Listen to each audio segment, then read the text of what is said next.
Good morning, wonderful people. Welcome to my channel. Rahu and Ketu, part 15, I think. Okay, so, personal note first. The human being is an extremely complex being. Mentally, physically, emotionally, all of it put together. Your soul's path, everything. It's a highly complex being. Why I'm saying this? Because you can't simplify complexity and try to have a reductionist approach and try to make everything simplify. You can't do that beyond a certain point. It gets ridiculous.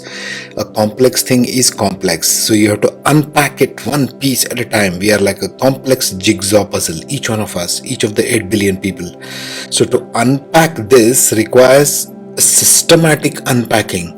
You're trying to understand it by taking it apart piece by piece by piece. That's what astrology is about. That's what Vedic astrology is about. That's what Rahu Ketu is also about. Okay, that's why I'm taking it out one piece at a time.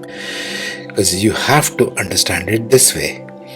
Only then you can understand the picture in its complexity. First, try to understand complexity in baby steps, in simple steps, in doable steps.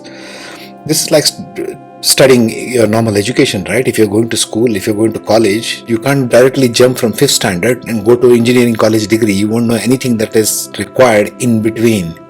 We are covering the ground one step at a time, one pada at a time, one nakshatra at a time, one zodiac at a time, and seeing what it could possibly bring you. Get it? Okay. So now we are in Aries Libra axis. Okay, we go to Chitra Nakshatra. In this one, we'll be exploring that. Chitra Nakshatra is about creativity. It's a highly creative energy. Most of the popular Hollywood, Bollywood stars have Chitra Nakshatra. Chitra Nakshatra is about fame and popularity. Singers, actors, musicians. They're highly creative beings. And Rahu being here, you got to see where the Venus is placed. Chitra is in Libra, dispositor being Venus. So you see where the Venus is placed, and Rahu will want to bring that creativity. Okay. On the other hand, Ketu swings in between Ashwini and Revati. Okay, between Aries and Pisces. So it's a Gandanta point. When Ketu transits the Gandanta point, there is some transformational aspect left from the past life. Ketu is past life wisdom coming into this lifetime. So it will want to use that some past life wisdom and transform it and bring it this lifetime around. Ironical, isn't it? You are talking about popular actors and actresses. They are solving some very big time karma from their past life. How about that? Right? Okay, let's get into it. Let's begin the studies for the day. So number 1, the classical characteristics of Rahu and Ketu as described by the classical Vedic literature. Okay, what is Rahu and Ketu? These are the north and the south nodes of the moon found by the virtual points, which are the intersection points between orbit of the moon around the earth and orbit of the earth around the sun. So basically, if you take two ellipses, it will form two intersection points. Yeah. So these two intersection points are called the north node and the south node. They are virtual nodes, although they behave like planets, and we shall see why in a minute. So who is Rahu? The symbols are there, like a horseshoe and the reverse horseshoe, right? This is typically how it is portrayed in Western astrology, so I'm using the same symbol here. Rahu is mythologically depicted as the severed head of a demon, symbolizing constant, endless, insatiable hunger and appetite, be it sensual or physical, yet it is unable to hold on to or grasp it. Rahu is the one who constantly wants something. Think of it as a live head only, not the body. Okay, so it can't hold on to anything or be satisfied even if it gets that thing, since it has no arms or body or stomach, right? Just a head which is alive. This gives Rahu the title of Bhogakaraka, or meaning one who is after sensory materialistic pursuits. So think any earth sign, for example, they want sensory materialistic pursuits. Or think any of the signs, literally, whatever they are after, Rahu wants that, and wants that very badly, and goes after it with everything. This is an energy in us, by the way. It is not a planet, it's a virtual node.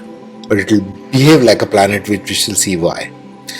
So it is unable to satisfy that hunger or hold on to anything, even though it gets something. It wants to move on to the next, and then to the next, and then to the next. This is why Rahu is also called as the guy who wants foreign things, not of the native land or not of what the person is natively born in. Why? Because of that insatiable hunger. There's always insatiable hunger to go after one thing after the another without being able to hold on to it. That's Rahu. Ketu, on the other hand, is mythologically depicted as the severed body, the remaining half of the demon, symbolizing constant, endless, insatiable search for identity. It is looking for the head, but it doesn't have a head. So it is looking for that identity. Everybody's identity, ego is centered in the head, what you look like, right? It is also seeking for true purpose, sense of self. As a result of this, it tries to hold and grab onto everything that it can find its hands on, because it has got hands. Ketu has got hands. It's trying to hold on to everything, but it releases immediately because it knows that's not the head. It's like trying to grasp onto everything, thinking, oh, I want this, or I am this, I am that, I am this. Not getting any identity because it's not finding the head there. Since it has arms and walks everywhere, it goes around through life walking from place to place, people, situations, circumstances, but not knowing who or what it is. It doesn't have a head. This is why Ketu is referred to as mokshakaraka, or the seeker's path, the one energy in us which seeks something. That's why Ketu is called the mokshakaraka. Now this is the classical interpretation, okay? Now we shall see how this plays out in the modern interpretation. Very important to connect the bridges. Now here you have the Rahu Ketu general characteristics as modern interpretation. This I have borrowed from the book Light on Life by Robert Suboda. Excellent book. I have put it in the community tab if you want to go through it or purchase it and read it. I seriously suggest that. Okay, the north node of the moon, Rahu. What does it become because of the characteristics which classically is told in the texts? What does Rahu lead to in the modern context? Rahu is responsible for originality, individuality, independence, insight, ingenuity, inspiration, and imagination on the positive side. Because Rahu and Ketu both love to explore foreign stuff, things out of the box, things not taught by tradition, Rahu and Ketu will be anything but traditional. Okay? Think of it as something foreign to the culture, to the way you are taught things. Looking for original stuff. If there is one singular force that is responsible for creating everything that we keep modernizing, so to speak, thinking out of the box, it is this. That's why it's important to pay attention to this. Okay, back to this. So Rahu on the downside leads to confusion, escapism, neurosis, psychosis, deception, addiction, vagueness, illusion, and delusion. This is the downside. Now how this plays out and why we'll have to see individually in the charts. We shall see that. Okay. Ketu. Ketu, the guy with only the body, no head there, gives us the feeling of universality, impressionability, idealism, intuition, compassion, spirituality, self-sacrifice, subtleness, on the positive side. On the downside, it can lead to eccentricity, fanaticism, explosiveness, violence, unconventionality, amorality, iconoclasm, impulsiveness, and emotional tensions. This is on the downside. This is what it plays out, and Rahu Ketu is typically an axis, like it is shown over there, right? Rahu Ketu, let me remove myself for the time being from that axis. Okay, there you are. So you see it as an axis, okay, 180 degrees apart, and it can play out in any one of the opposite houses. It can play out in 1, 7, 2, 8, 3, 9, 4, 10, etc., etc. We will see that later.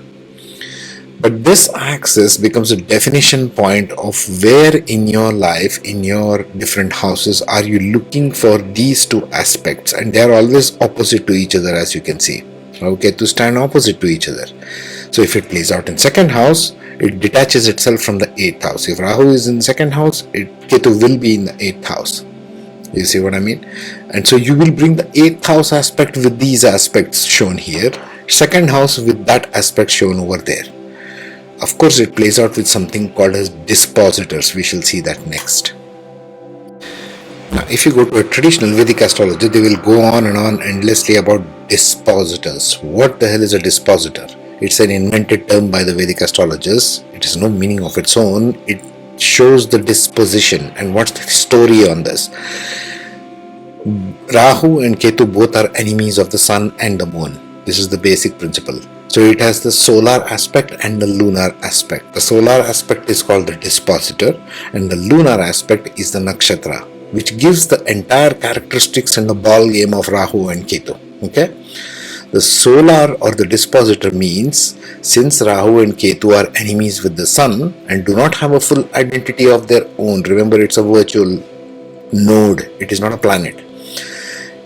They both do not have any planetary characteristic individually. So they take on the identity or the disposition of the lord of the zodiac sign that they sit in and borrow the attributes of the house from which that lord sits in. Suppose Mercury is in the third house, okay, and Rahu sits in the house of Mercury somewhere else. So it will borrow the attributes of Mercury sitting in that third house and bring it to that particular house wherever Rahu is sitting in. Got it? Nakshatras. Since Rahu and Ketu are enemies with the moon and do not have a full identity of their own, individually they take on the shade of personality. Nakshatra is essentially a shade of personality. It's coloring of a personality. It's seeing the world through different colored glasses that they sit in and borrow the nakshatra traits and attributes which color their propensities. So Rahu and Ketu do two things at the same time. At the solar level, it goes with the dispositor, that is all of the planets, physical planets, Mercury, Mars, Venus, Sun, Moon, so on. So they take on the attributes of whichever house they are sitting. If it sits in, Rahu sits in Cancer, you have to look for where Moon is sitting, which house, and what it is doing there, and even the Moon nakshatra. If it is sitting in Leo, Rahu in Leo, that means you have to look for where Sun is sitting and which nakshatra and which house. So it will bring those attributes. That's the way you have to analyze this. Okay. Let's see some aspects of which house they play in and why. Now there are some vital aspects that you need to keep in mind when evaluating Rahu and Ketu, because this is important especially for people who are sort of looking for self-development to understand where they are coming from. If you're not interested in changing yourself, this entire channel is useless for you. But if you're the one who is interested in knowing what is happening in my life, where do I need to go, what are my talents, and you question these kinds of things, excuse the noise somebody is drilling above, so then you need to understand these aspects. Now that's the typical chart, Indian chart, and house numbers are depicted as 1, 2, 3, 4 up till 12. Dharma, Artha, Kama, Moksha is there, and I have stuck Rahu Ketu as possible axis on the 1, 7, that is Aries and Libra, that is the top and the bottom. So either it can go to house number 1 or 7. Rahu Ketu can be reversed, it's okay, it doesn't matter. Or in 4 and 10. Now 1, 4, 7 and 10 in Vedic astrology are given very vital importance because they are the foundational aspects that define who you are, that define how you operate in life, throughout life. So these become crucial. Why? The 1-7 axis affects, if Rahu and Ketu fall on there, has a direct effect on your self and other concept. 1 and 7 is self and other. How you relate to yourself and how you look at the world around you as others, including the spouse, because 7th house is the house of the spouse, but also others. So how you develop through life and how you develop a relationship with others. So it defines who you are in a very broad sense. 1-7 axis of Rahu Ketu. The 4-10 on the other hand, 4th house being the house of the mother, 10th being father, 4th being home, 10th being career. You see, this has all kinds of implications which define who you are. The 4-10 axis has effects on the heart versus mind. Mind is the one who goes out there in the world and being used in the career, right? You dissipate your energy as the mind in the external world. Heart is your home center where you feel comfortable. Home is where the heart is, that kind of a thing. So heart and home is affected by this Rahu Ketu axis. Again, Rahu and Ketu might be reversed. Rahu might be in the 4th, Ketu might be in the 10th, or vice versa. Same way with 1 and 7. But these are the vital relating aspects of Rahu and Ketu. Now what about the rest of the houses? Now rest of the houses are called Trikona or Kona in Sanskrit, right? These are the things that come and go in your life. Let it be 2nd house, 3rd house, 5th house, 6th, 8th, 9th, 11th and 12th. These are the things that come and go in our life, through your entire life. These are things that are added into, subtracted from us. But this is not us. 1, 4, 7 and 10 is us. Everything else is secondary, which revolves around you as life comes and goes. All other axes depict what attachments and detachments we have towards different areas of our life. That's all it is. They are less significant in terms of Rahu and Ketu when compared to 1, 7, 4 and 10 axis of Rahu and Ketu. Please remember this. When you're evaluating, you just have more propensity towards one part of life and less towards others. Rahu is attachment, Ketu is detachment. Rahu is expansion, Ketu is reduction. And they stand opposite to each other always. Right? Now let's take the cases one by one. So there you have it. Starting with the 4th pada of Chitra. This axis, Rahu is in the 4th pada of Chitra and it is going through, and Ketu is in Ashwini. Ashwini is an initiator. Ashwini is the one who's got the Mars power. And we have stuck Ketu in here. So Ketu makes this person detached from their initiating capability. They need to bring that initiating capability in order to accomplish what? Ketu has to bring in its power to accomplish the Rahu. The body needs to meet the head. So, Rahu in here will do very well depending upon what it wants to accomplish. In Chitra, what does it want to accomplish? It is all about opportunity, creation of physical beauty, architecture, harvest. They are very success driven. Their theme is of overcoming negativity through effort, growth, sustaining and creating balance of spirituality and materialism. Big one. They are very active socially. They have an active social life. They are attractive physically. Actors and actresses, Hollywood, Bollywood, just like I said. They are amiable with people. They have lots of sexual energy, intense and frustration. They could be bordering on arrogance or narcissism, especially, narcissism is spoken of much, right? My narcissistic ex or whatever it is. What is narcissism about? If Rahu is stuck in the 1st house, ascendant, if Rahu goes there and it comes in Rakshasa Gana nakshatras like Chitra, it can become very narcissistic in approach.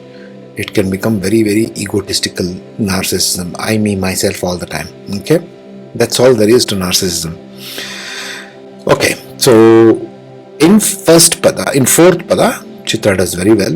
Rahu in general in Chitra will do very well because it's all about external affairs, materializing success, and Rahu loves that. But it will do so in an unconventional manner. That's what Rahu is about. Now let's see the second step, the 3rd pada.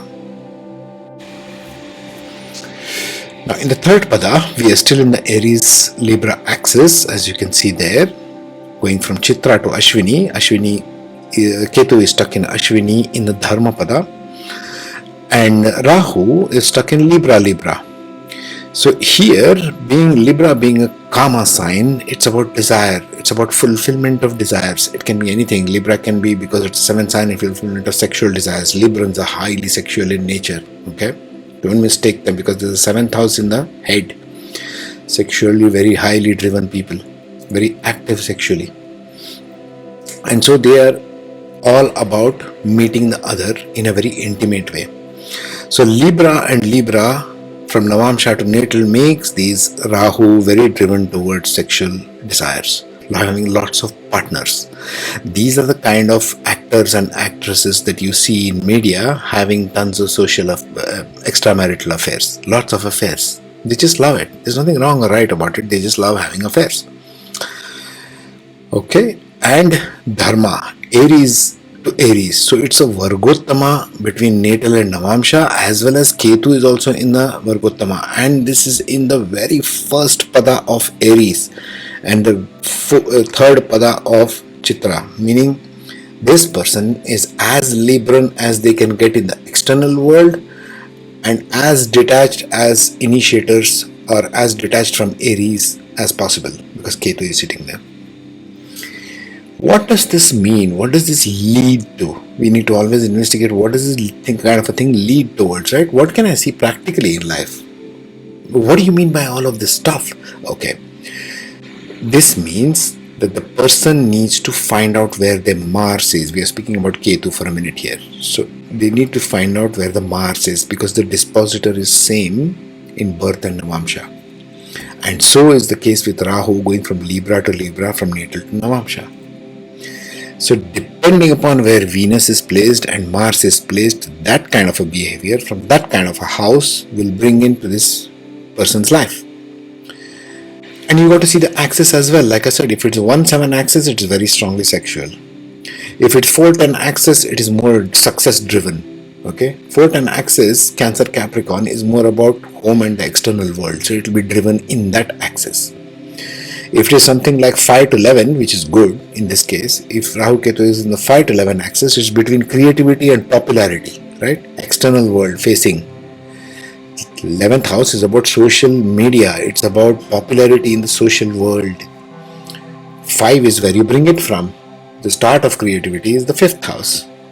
Okay, got to think of it like that. Now let's see the second pada. See, in the second pada of Chitra, now we have transitioned the axis from Libra to Virgo. So now we are in the Virgo Pisces axis. Remember what I spoke about Virgo Pisces axis? This is the axis between completely being material in the material world, the 6th house, the work house, completely being in the daily work, the daily grind, and the opposite house, 12th house, is for renunciation of it through material loss, through loss of health maybe. This is what triggers spirituality, remember that. The Pisces, the 12th house, so-called house of losses, only when you detach yourself from materialism does one try to find the true meaning of things. That's why Pisces is the highest of moksha houses, the 12th house. In this case, it goes from Pisces to Pisces and Virgo to Virgo. So this is again a Virgottama of Pisces and Virgo. That means this person will be as Virgonian and as practical, and this Rahu does very well in this, by the way, because Rahu wants practical stuff. He's a Bhoga Karaka. He wants all the material good stuff of life. I want good food, good wine, good women, good men, all this stuff. And on the other hand, Ketu is detached from the wisdom that they have. Ketu in Pisces means this person is bringing a lot of wisdom from past life. This is a wise old soul. But that's what Ketu signifies here. So you got to see the dispositor Jupiter where it is placed, right? That Jupiterian knowledge now has to be brought into the real world to feed Rahu. The endless appetite of Rahu has to be fed by the wisdom of Ketu. Okay, try to interpret it like this. Let's see the last one now. Again, this is a Gandhanta point. It's a transformational point. So it makes a person radically change. They might go from becoming the highest, most popular Hollywood actor to going and becoming renunciate and a Tibetan monk. Remember. Last one. In the final pada, the first pada of Chitra, that's the beginning of Chitra, we have stuck in Rahu there now. So we are talking about the axis of Leo Aquarius in the Navamsha, right? Kama to Dharma. What does this mean? So in the beginning part, they might be very grounded. Later on, they might want to get more focused on popularity because Chitra is a very material nakshatra. It's a Rakshas Gana. It wants material success. We are not talking about spiritual fluff here. This man or woman wants popularity. Leo is about popularity. See where the sun is placed. Rahu wants to behave like that sun. Whether you'll get popularity or not is quite another issue. People crave lots of things. How much of percentage of it do they actually manifest in their life? Don't believe all the laws of manifestation. It's just BS. Then Pisces going into Aquarius, Jupiter moving into Saturn. Means the earlier part of life they will have more wisdom, focused on wisdom. This Ketu, it will want to learn more stuff. But as they go past 36 years of age, they might want to come more into a grounded thing. How do I benefit masses from this? So here, the Ketu wisdom of how to handle masses, how do I get that popularity for the greater good? Saturn is about greater good, Aquarius is about greater good of the masses.